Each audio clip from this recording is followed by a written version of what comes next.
What's up everyone, this is ScherBR talking, welcome back to my channel. In today's video I'm gonna show you how I defeated the stage 5 for Wastelands War Bertrand event. This was released a lot of time ago, but it was just kinda overtuned. Even now it's hard to defeat the stage. You can do it by resistance or you can do it by evasion, and in this video I'll show you the evasion strategy that works well, because we got a new player in the game that helps, and that one is Time Lord. Yes, this character is extremely niche, but in this situation he shines, because you want to attack before the enemy since they have overtuned status. So with stage acceleration you're gonna debuff agility from the enemies, increase your action order, and you also already have haste that increases action order via passive. So he really shines in this setup. So Happiness Transformation increases agility by 50% but decreases by 15%. That is a good trade-off. Let's talk about all the characters. Again, Time Lord is here and I used this equipment with him to decrease his weaknesses. I even gave him the Proof of 4 Tower, but he never got hit during the whole run because his agility is actually very high, the highest one of the squad. Well, for skills, I was using stage acceleration most of the time, but then sometimes just clock wave to help with damage and just increasing the action order. But then sometimes I wanted to debuff without attacking to not kill the enemy fast so I could reach overdrive, so the late order from his past style helped. It's not mandatory. Time Eclipse is a single target attack that also debuffs, but debuffs by 15%, has a chance to debuff again because of his impair passive, but sometimes the late order is just better. Time Lord also buffs agility and intelligence when he attacks and has a chance to buff agility and buff BP 37% of the time. Besides, when using delay order, since this one is support, it doesn't trigger. But, well, this character here helps a lot since you do not need to reach overdrive to be able to attack before the enemies. And if you buff yourself before the enemies, then that means that your agility will be high and they won't hit you, allowing you to survive. Now, the next character here is ScherBR, because he's actually a very good character for evasion strategy. Wave Thrust is an AoE attack that is fast and buffs agility, so that means that you will always buff before you get hit.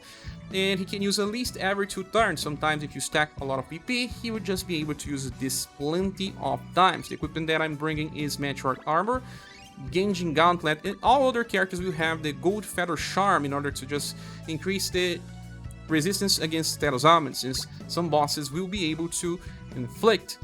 The next character is another big player. Liza Glow X style has access to Wave Rush, a very good skill that deals 3 hits and also buffs agility of everyone. Since she gets BP every time she acts, she actually can use this many times in a row.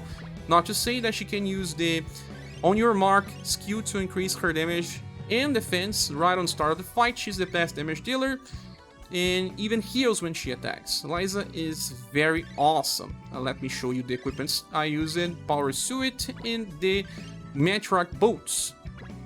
Then the 4th character here is Matriarch, because she's amazing.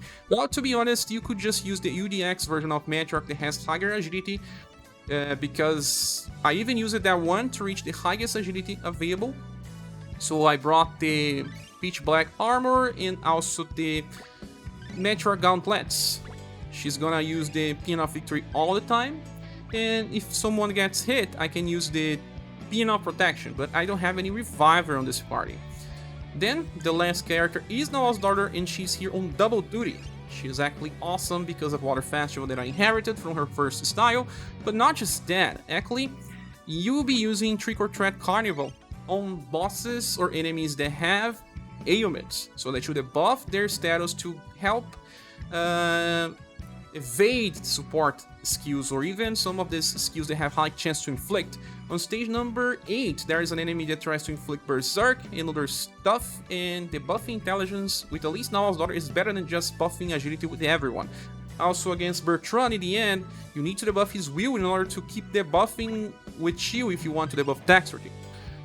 Okay, so Jellyfish Pumpkin is used sometimes, but she may miss this, and she gets more overdrive gauge by using normal attacks. So depending if you debuffed the status from the enemy, it may be better to just use normal attack here and there. And she is used only against Bertrand or against the Evil One.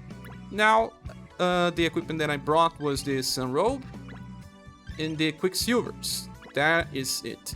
Now I'm gonna show you the status of all my characters. I got the max values for all of them. Noah's daughter with 184, Time Lord 186, Matriarch with 184, used the UDX tile to reach that, and ScherBR with 182, Lies with 189. It's important to know the values so that you can see if you will be able to evade as well.